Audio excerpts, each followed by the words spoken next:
राज श्यामा गाए जा, राज श्यामा गाए जा। जीवन तू अपनाए, जीवन तू कृष्णस्य प्राणनाथस्य वै ध्रुवं चरित्रं पावनमेतद्यच्च लोके सुदुर्लभम्। पठना श्रवणाच्चैव प्रेम भक्त्या समर्चनात् लभते चेप्सितं लोके अन्ते च पदमव्ययम्। निजानंद निज नाम है श्री कृष्णा धनि धाम। श्यामा सुंदर साथ सब राखो हृदय धाम। मंगल कृष्ण प्रणाम है, मंगल धर्म प्रकाश।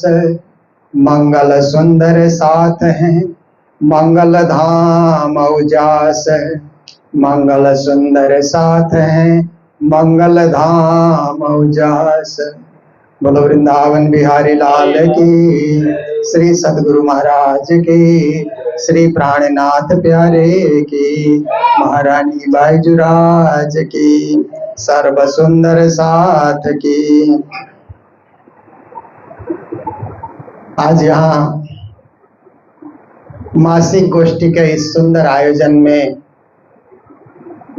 आप सबके बीच वाणी का रस, वाणी चर्चा स्वादन कराने के लिए पधारी हुई महाराज प्रेम सखी जी महाराज और सभी हमारे मंदिर कमेटी के सदस्यगण, आप समस्त धर्मप्राण शिरोमणि सुंदर साथ जी, माताएं बहनें भाइयों, सभी को कोटि कोटि करबद्धा प्रेम प्रणाम।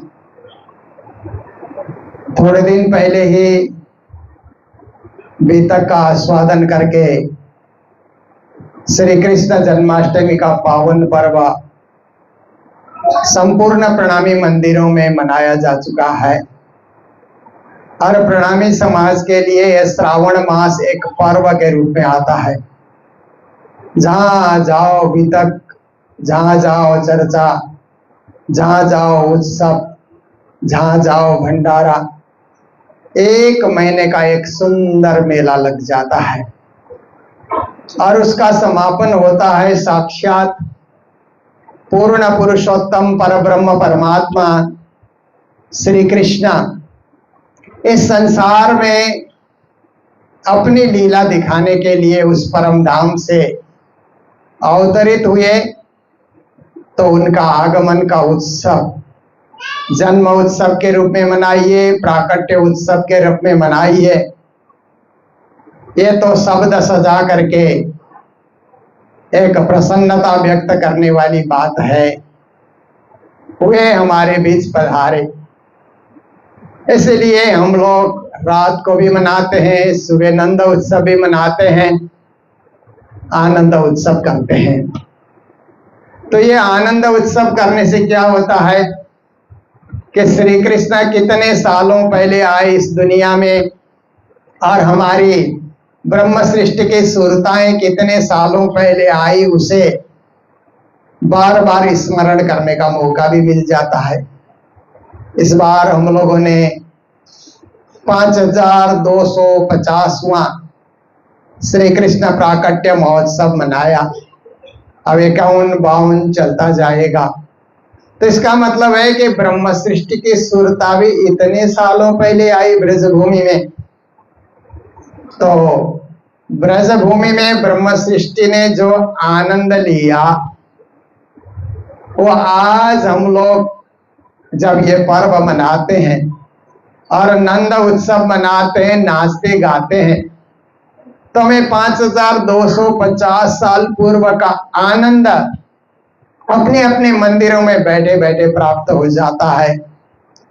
कैसे खुशी की बात है और कैसे एक जाति स्मरण की बात है ना। जाति स्मरण का अर्थ होता है कि हम किस जाति के हैं, आत्मा की जाति। क्योंकि एक तो शरीर की जाति है, वो तो संसार का एक क्या है, विभाजन है। पर आत्मा की भी जाति है ना, ब्रह्म ईश्वरी जीव कहा जाता है ना। तो हम किस जाति के हैं, किस स्थान के हैं, हमारा लक्ष्य क्या है, हमारा रहस्य क्या है और हमारा उद्देश्य क्या है, ये सब बार बार स्मरण करने का हमें मौका मिलता है। इसलिए हम लोग श्री कृष्ण जन्माष्टमी का पावन पर्व मनाते हैं। और हमें पर्व क्यों मनाना चाहिए?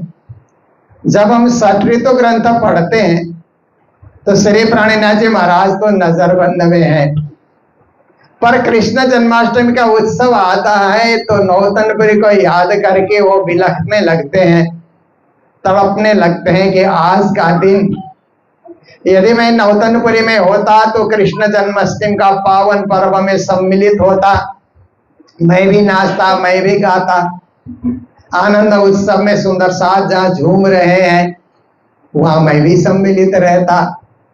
परंतु भाग्य ने मुझे यहाँ धकेल दिया और मैं हफ्से में बैठा हुआ हूँ। ऐसा करके श्री कृष्ण जन्माष्टमी को याद करके बिलखते हैं और द्रवित होते हैं।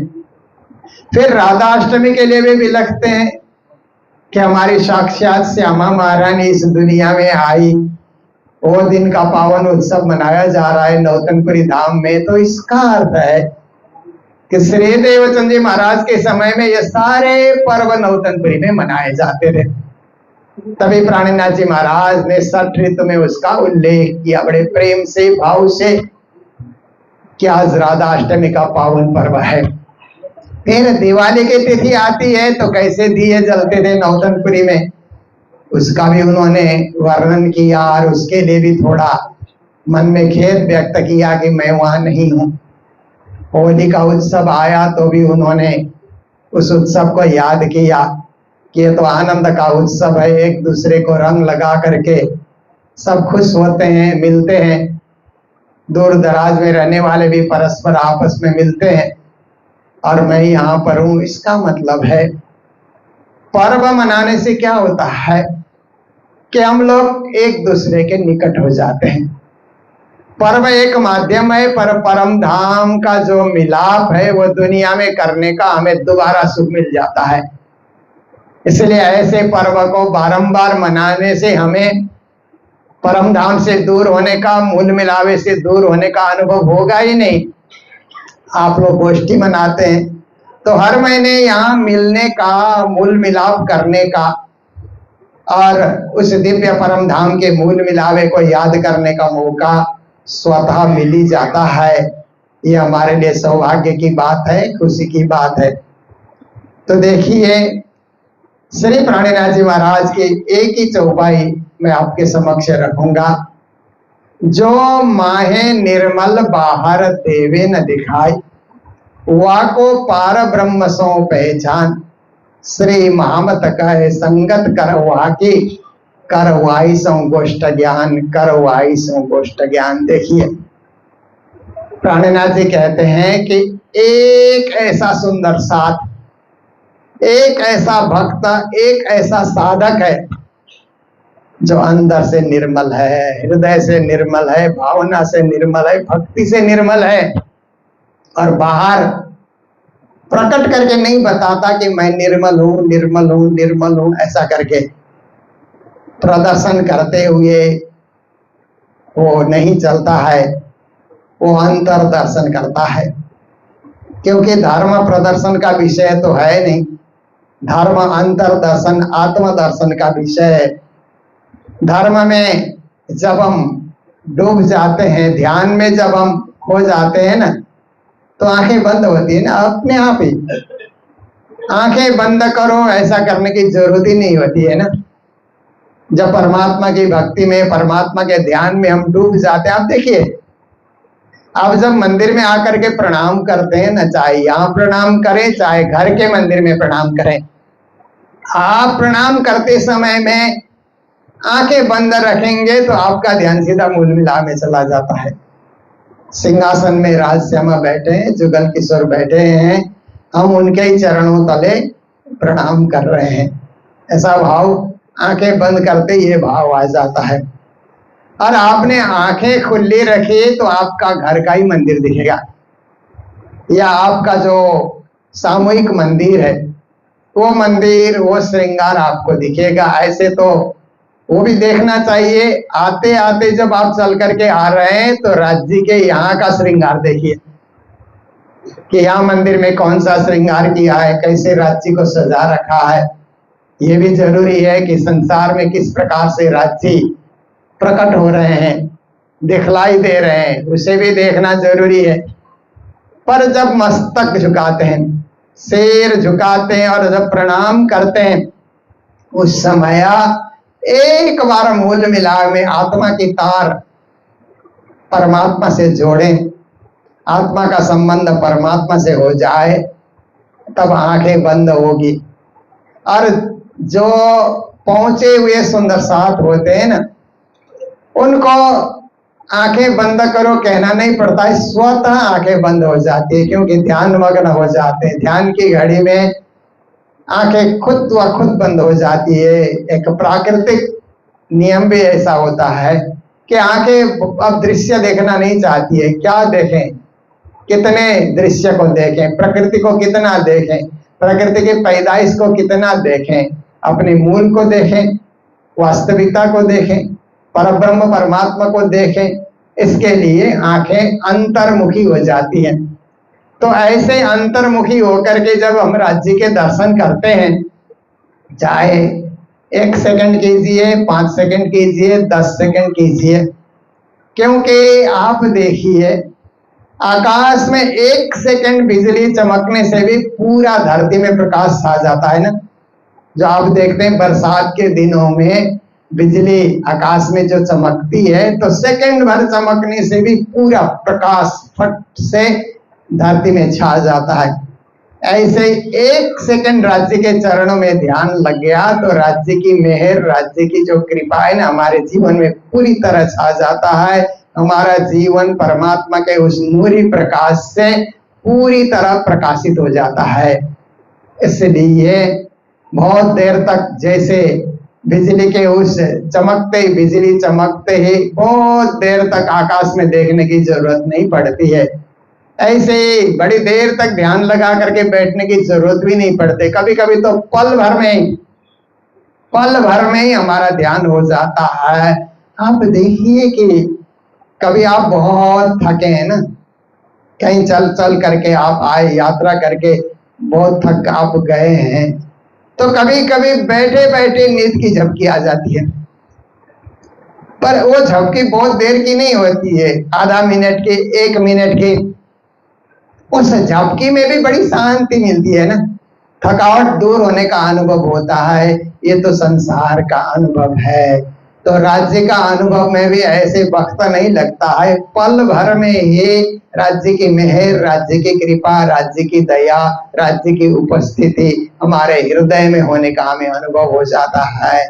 इसलिए पर जरूरी है कि अंदर से हम निर्मल होकर के जाएं, तभी अंदर नहीं निर्मल फिर नहावे बाहर, ये चौपाई तो सभी को याद है।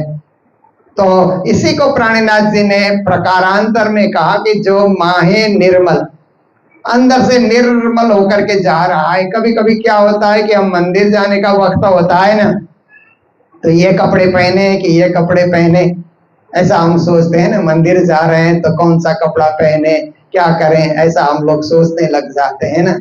कपड़ा कोई भी पहनिए साफ सुथरा हो और सात्विक हो, सात्विक वस्त्र धारण करिए मंदिर में जाते हुए, क्योंकि कोई शादी ब्याह तो है नहीं कि रंगी चंगी ऐसे कपड़े पहन करके कलरफुल बन करके जाना पड़े, ऐसी बात नहीं है।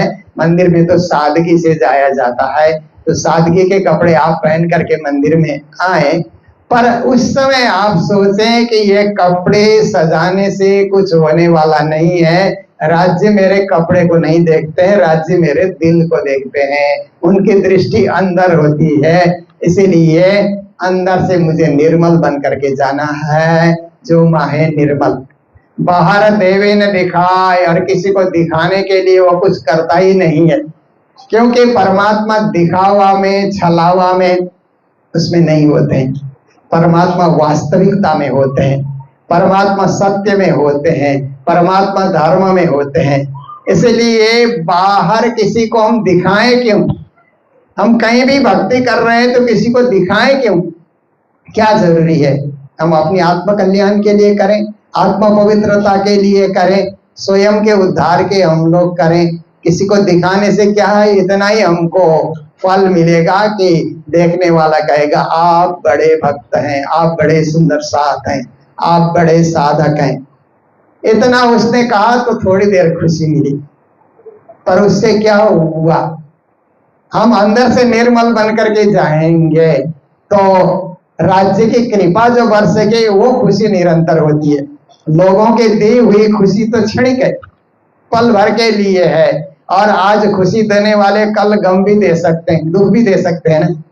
लोगों का क्या भरोसा है कि हर रोज आपको खुशी देते रहेंगे? ऐसी बात नहीं है, कभी उनका दिमाग बदल जाए, उल्टी सीधी बातें भी आपको सुना दें। इसलिए लोग हमारी प्रशंसा करें ये भाव हम मन में रखें ही नहीं। हम यही सोचें कि बस राज्य के चरणों में हम सुपुर्द हो जाएं, राज्य के बन जाएं और राज्य का आशीर्वाद हम ग्रहण कर सकें। इसलिए बाहर बाह्य प्रदर्शन को छोड़ करके अंतर दर्शन का भाव लेकर के हम लोग मंदिर में चले। फिर प्राणनाथ जी कहते हैं जो माहे निर्मल बाहर देवे न दिखाए, वाको पार ब्रह्म सो पहचान। कहते हैं ऐसे अंतर्मुखी लोग ही परब्रह्म परमात्मा को पहचानते हैं और उनका जुड़ाव परब्रह्म परमात्मा से हो जाता है, क्योंकि परब्रह्म परमात्मा भी अंतर्मुखी को ही पसंद करते हैं, इसलिए वो पहचानते हैं। देखिए प्राणनाथ जी महाराज या सदगुरु महाराज हमारे प्रणामी धर्म की विशेषता क्या है? जब सृष्टि बनी तो उस समय एक ही ईश्वर की, एक ही ब्रह्म की उपासना होती थी। एकम सत विप्रहा बहुधा वदन्ति एकमेवा द्वितीयम ब्रह्म एको विश्वस्य भुवनस्य राजा। ये वेद के वाक्य है कि परमात्मा एक है, मालिक सबके एक है। पर बाद में देवी देवताओं का प्रचार इतना ज्यादा हो गया, क्योंकि देवी देवता भी परब्रह्म परमात्मा के अंतर्गत ही कार्य करते हैं, सृष्टि संचालन का कार्य करते हैं। त्रिदेव भी सृष्टि संचालन का कार्य करते हैं। पर सृष्टि संचालन करते करते देवी देवताओं का नाम इतना बड़ा हो गया कि पूर्ण ब्रह्म परमात्मा छुप गए। शास्त्रों में, पुराणों में, कथाओं में, कीर्तनों में, पूजा पाठ में और मंदिर बनने में देवी देवता ज्यादा प्रख्यात हो गए, पूर्ण ब्रह्म परमात्मा की पूजा छूट गई। तो द्वापर के अंत में श्री कृष्ण ने आकर के फिर पूर्ण ब्रह्म की पूजा प्रारंभ कराई। जो गोवर्धन के इंद्र की पूजा कर रहे थे उनकी पूजा छुड़ा करके भी उन्होंने अपनी पूजा कराई। ब्रज भूमि में उन्होंने प्रत्यक्ष उदाहरण प्रस्तुत किया कि वास्तव में पूजा तो पूर्ण ब्रह्म परमात्मा की होनी चाहिए। उनकी पूजा हो जाएगी तो सब देवी देवताओं की पूजा अपने आप हो जाती है। इसके लिए श्रीमद् भागवत में एक श्लोक आता है, यथा तरोर मूल निषेचनेन तिष्ठन्ति तस्कंद भुजोपशाखा प्राणोपहारा से यथेन्द्रियाणाम तथैव सर्वारणम अच्युतेज्या। नारद जी ने प्रचिताओं को शिक्षा देते हुए ये श्लोक कहा कि देखो प्रचिताओं, वृक्ष को सींचना है तो उसकी जड़ को सींचो, क्योंकि वृक्ष को सींचना है और ऊपर ऊपर सींच रहे हो तो वृक्ष हरा भरा नहीं रहेगा। कहा जाता है कि एक माताजी फूल प्रेमी थी, बगीचा प्रेमी थी, तो रोज अपने हाथ से फूल को सींचती थी। बीमार पड़ गई तो लड़के लोग हॉस्पिटल लेकर के चले गए। हॉस्पिटल गए तो माताजी को 1 महीना हॉस्पिटल में रखना पड़ा। तो माताजी हॉस्पिटल में बार बार लड़के मिलने आते हैं तो कहती है कि बच्चों फूल का ध्यान रखना, फूल सूखे नहीं, जो बगीचा मैंने लगाया है ना वो हरा भरा रहे, आप लोग ध्यान रखना। तो लड़के लोग आकर के पानी डालते थे। पर जब माताजी 1 महीने में हॉस्पिटल से लौट करके आई और बगीचा देखती है तो सब मुरझाए हुए हैं, सब मुरझाए हैं। तो बेटे को खड़ा करके कहा कि बेटे तुमने पानी डाला नहीं, ये क्यों मुरझाए हुए हैं सब बगीचे, ऐसी स्थिति क्यों है? बेटा कहता है मैंने डाला। कैसे डाला तुम दिखाओ। तो उसने ऊपर ऊपर से जैसे डाला था ना, ऊपर ऊपर पानी डालता था वो दिखाया। माँ ने कहा कि तुमने फूल को सींचा बेटे, मूल को नहीं सींचा। फूल को सींचने से कुछ नहीं होता है, मूल को सींचना बहुत जरूरी है। तो यही बात नारद जी कहते हैं, यथा तरोर मूल निषेचनेन, वृक्ष को हरा भरा रखना है तो उसके जड़ में पानी डालो, कहते हैं। तो भाई फिर कहते हैं कि प्राणो उपहारा सतते यथेन्द्रिया नाम, हृष्ट पुष्ट शरीर रखना है, ताकतवर शरीर बनाना है तो मुख में आहार देना होगा।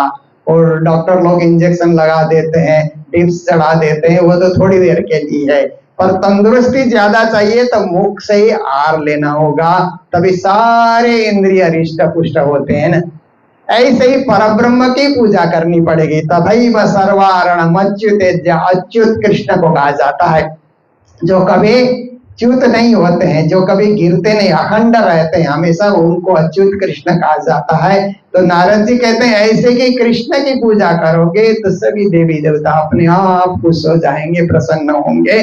तो द्वापर में आकर के जो प्रारंभ में सत्य युग में एक ब्रह्म की पूजा थी, कृष्ण ने उस खोई हुई पूजा को फिर से स्थापित कर दिया द्वापर युग में। फिर कृष्ण का समय चला गया, फिर धीरे धीरे क्या हुआ कि फिर देवताओं की पूजा, ऐसे तो देवता लोग भी वरदान देते हैं अपने भक्तों को, सब कुछ ठीक ठाक है, पर जहाँ परम धाम की बात आती है, परब्रह्म की प्राप्ति की बात आती है, परम मोक्ष की बात आती है, तब तो परब्रह्म परमात्मा की भक्ति चाहिए, श्री कृष्ण की भक्ति चाहिए। फिर कलयुग में आकर के उस भक्ति को पुनर्जागरण करने का कार्य हमारे सदगुरु देवचंद जी महाराज ने किया, फिर प्राणनाथ जी महाराज ने किया। उस पूर्ण ब्रह्म की भक्ति को फिर से प्रकट कर देना दुनिया के समक्ष कि मालिक सबके एक है, वो पूर्ण ब्रह्म परमात्मा है। तो उनको साधो, उनको रिझाओ, उनको रिझाओगे तो सब रिझेंगे, और वो भूल गए तो परम मोक्ष और परम धाम की प्राप्ति नहीं होगी, आवागमन का चक्र चलता ही रहेगा। इसलिए उस एक को पहचानो और उस एक की भक्ति करो। ऐसे वो परम भक्ति, अनन्य परा प्रेम लक्षणा भक्ति उन्होंने पुनः जाहिर किया। इसलिए कहते हैं कि वाको पार ब्रह्म सो पहचान। ऐसा जो भक्त, ऐसा जो सुंदर साथ, ऐसा जो साधक खड़ा हो जाता है, वो परब्रह्म परमात्मा की पहचान कर लेता है कि सबसे बड़े, सबसे परे कौन है, पहचान कर लेता है। हम लोग किसी के घर में जाते हैं तो किसी के घर में जाते ही क्या होता है कि पूरे घर के परिवार के सदस्य मिल जाते हैं ना, पर हमारी एक इच्छा होती है कि यहाँ सबसे बड़ा बुजुर्ग कौन है, सबसे बड़ा सबका मालिक कहिए या जो भी कहिए, घर का मुखिया कौन है, ये जानने की जिज्ञासा होती है ना। उससे मिलकर के हमको आनंद आता है कि ये सब पसारा, ये सब परिवार तो उन्हीं का है, हम मूल से मिले, ऐसी इच्छा होती है। तो इसी तरह से भक्ति में भी उस मूल परब्रह्म परमात्मा को प्राप्ति करना ये बहुत जरूरी है।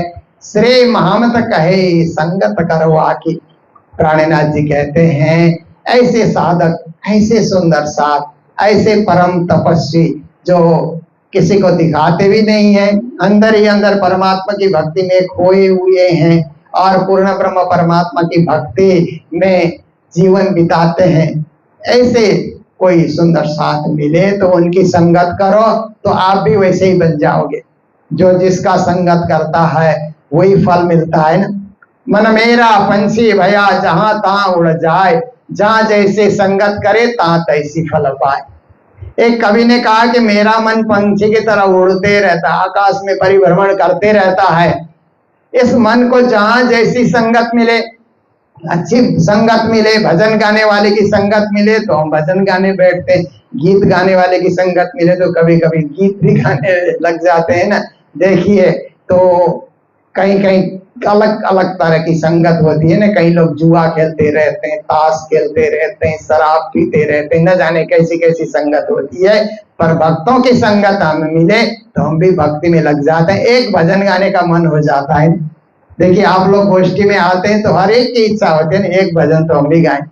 एक भजन गाने का सबको मौका नहीं मिलता है, क्योंकि अब सबको मौका दिया जाए तो यही शाम हो जाएगी फिर, इसीलिए बारी बारी से मौका दिया जाता है। परंतु वो भी एक श्रद्धा की बात है ना, कि हम जैसी संगत करते हैं वैसी रंगत हो जाती है और भक्ति का रंग हमारे ऊपर चढ़ जाता है। प्राणनाथ जी कहते हैं ऐसे परम साधक जो सुंदर साथ हैं उनकी संगत करो।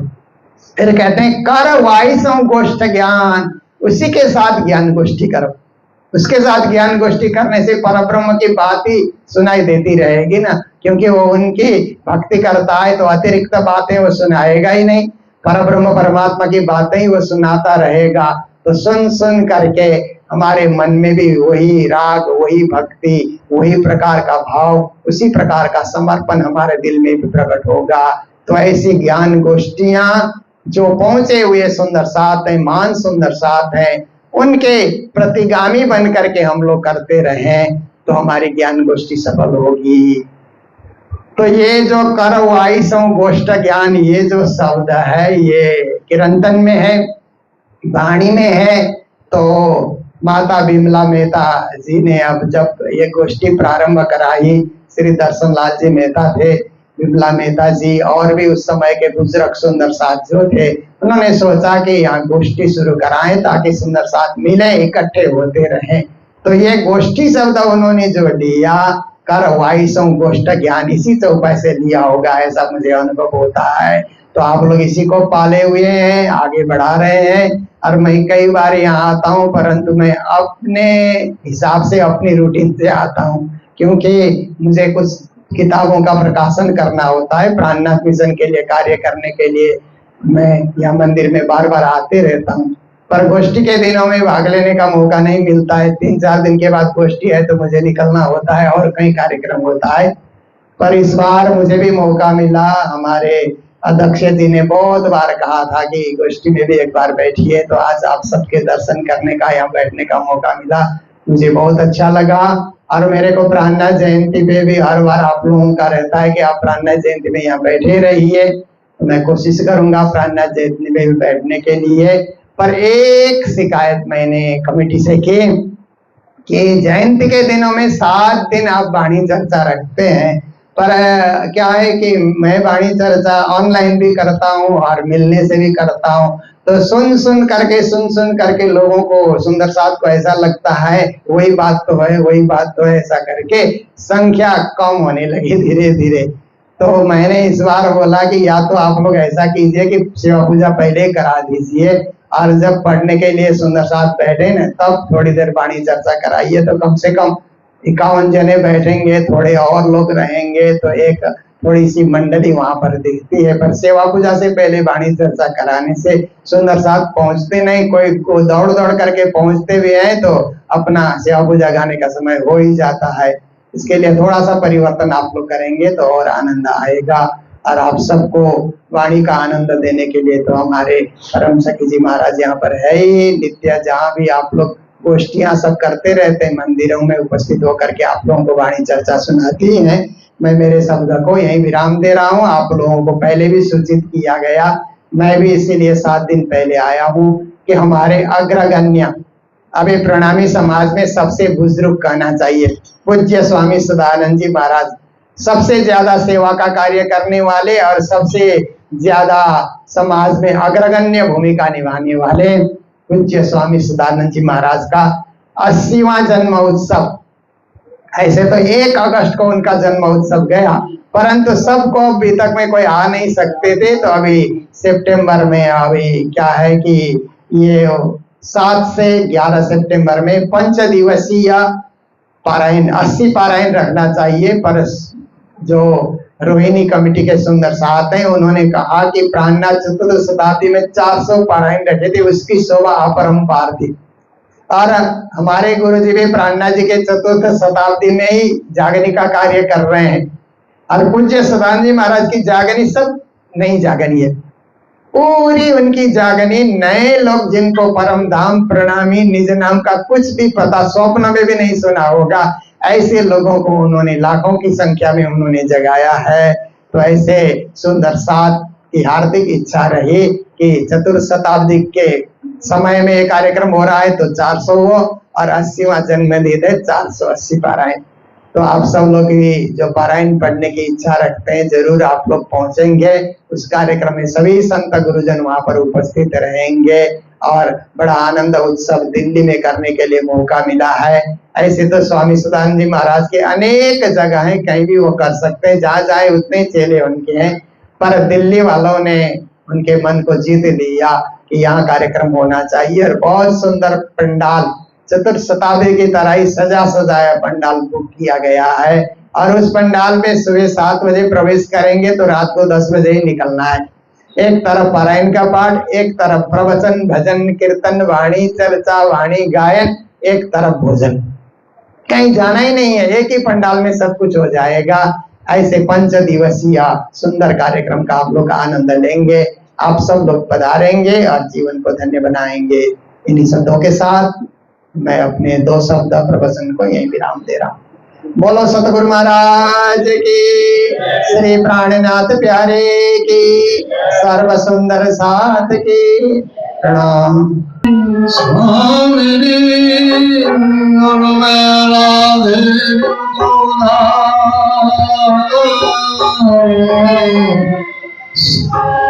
जन जन दीजियो श्री वृंदावन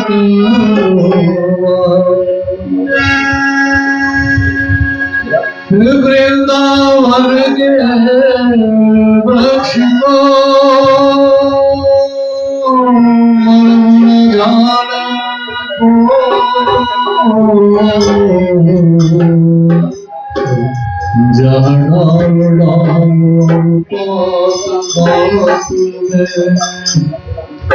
श्री राधे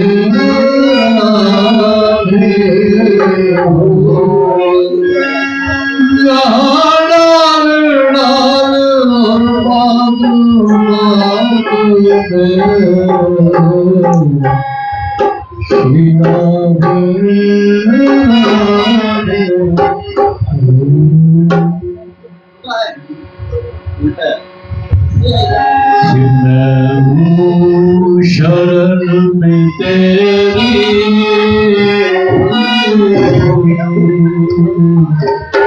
श्री श्याम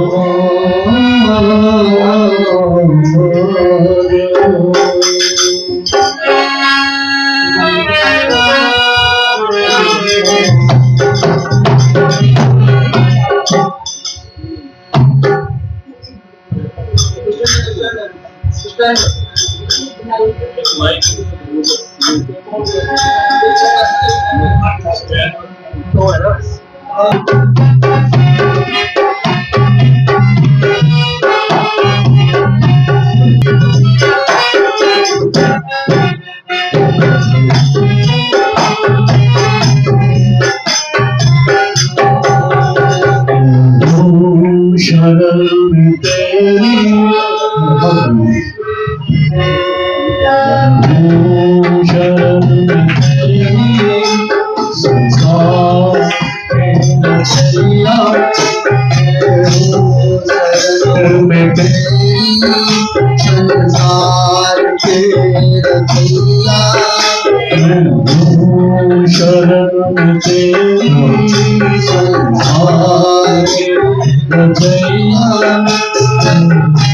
शरण में तेरी संसार के रचैया बस्ती मेरी लगा दो, बस्ती मेरी लगा दो,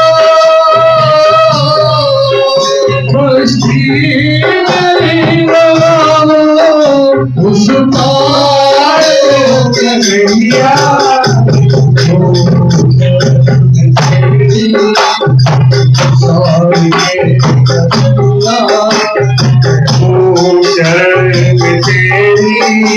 संसार के रचैया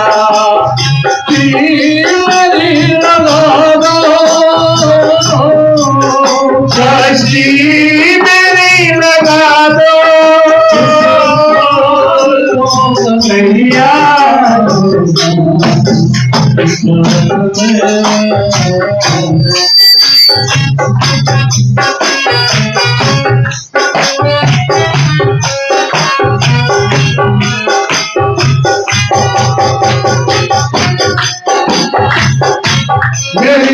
अरदास सुन लीजिए, प्रभु सुन मान कर दीजिए। मेरी अरदास सुन लीजिए, प्रभु सुन मान कर दीजिए।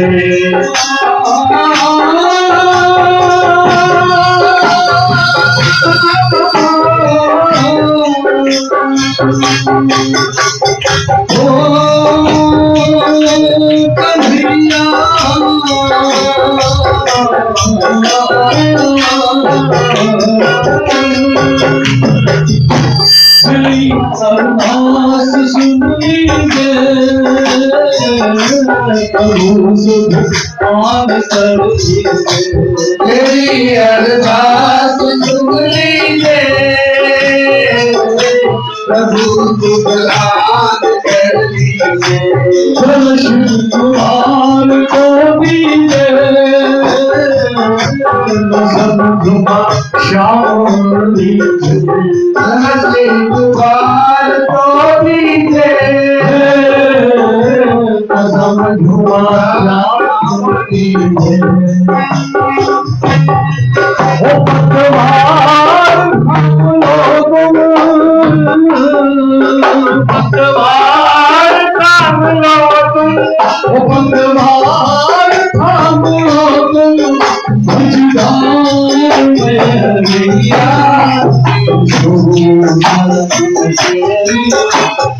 हार के रजैया,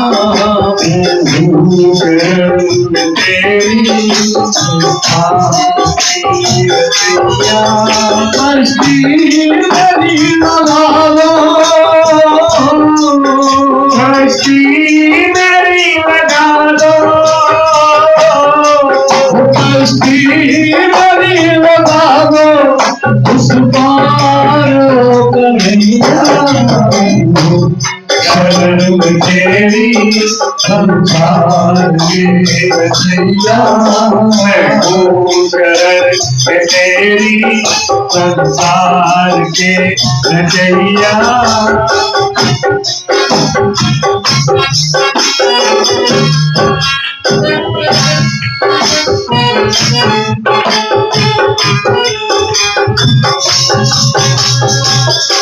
भगत बेचैन है तुम दिल, तरसते नैन है तुम दिल। भगत बेचैन है तुम दिल, तरसते नैन है तुम दिल। कन्हैया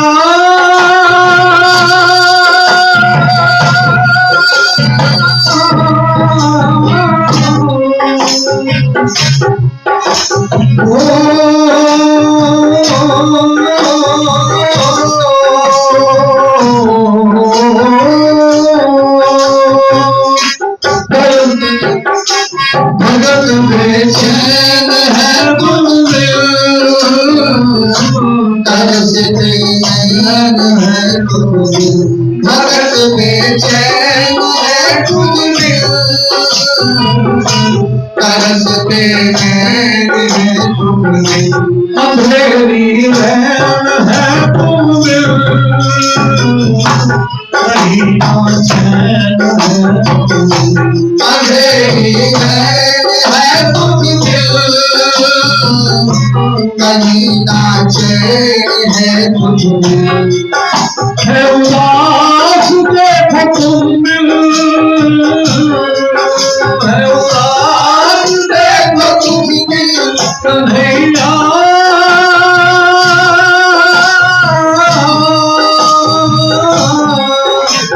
उदास देखो तुम दिल, है उदास देखो तुम दिल। धोती नवाज गैया, शरण तेरी संसार के रचैया। मैं शरण तेरी संसार के रचैया। कश्ती मेरी लगा दो, कश्ती मेरी लगा दो, कश्ती मेरी लगा दो।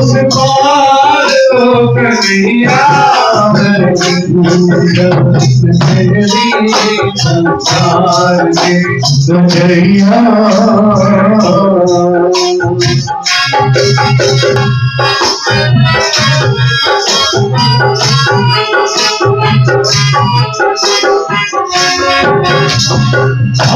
दया निधि नाम है तेरा कहते हो अंतर्यामी ओ दया निधि नाम है तेरा कहते हो अंतर्यामी दया निधि नाम है तेरा कहते हो अंतर्यामी समाये हो चराचर में संगल संसार के द्वारे समाये हो चराचर में सकल संसार के स्वामी नमामि संसार के रचैया संसार के रचैया कष्टी बड़ी लगा दो कष्टी बड़ी लगा दो उस पार को कन्हैया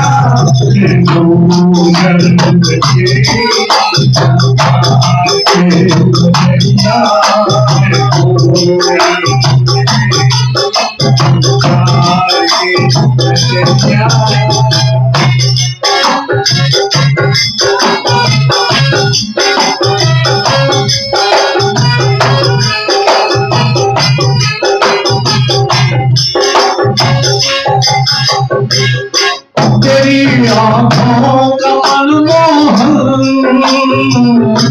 मेरे दिल में पीरा है सावन तेरी यादों का मनमोहन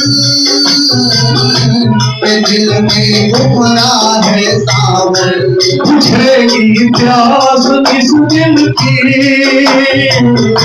सुनूंगा जब तेरा आवन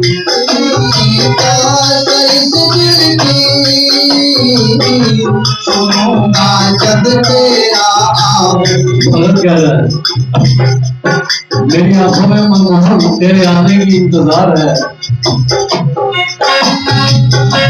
तेरी आंखों का मनमोहन दिल में पीड़ा है तेरी यादों के दिल में घुमरा है सावन बुझेगी प्यास इस दिल की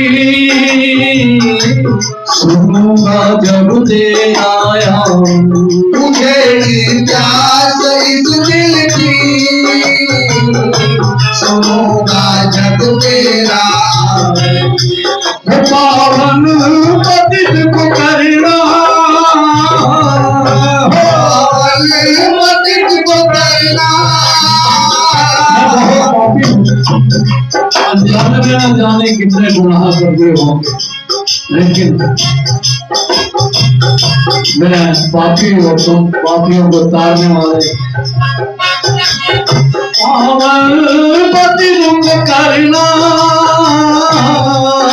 पावन पतित को करना पावन पतित को करना जगदीश को तेरी संसार के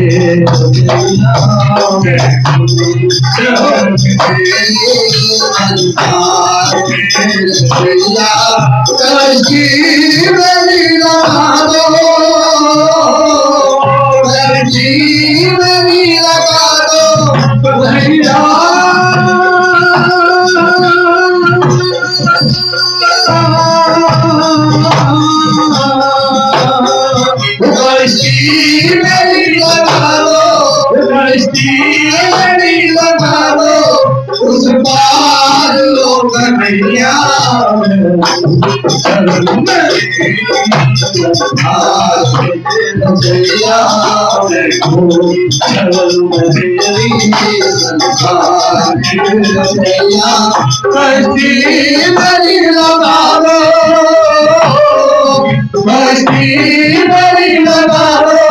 उस बार लोग दुनिया में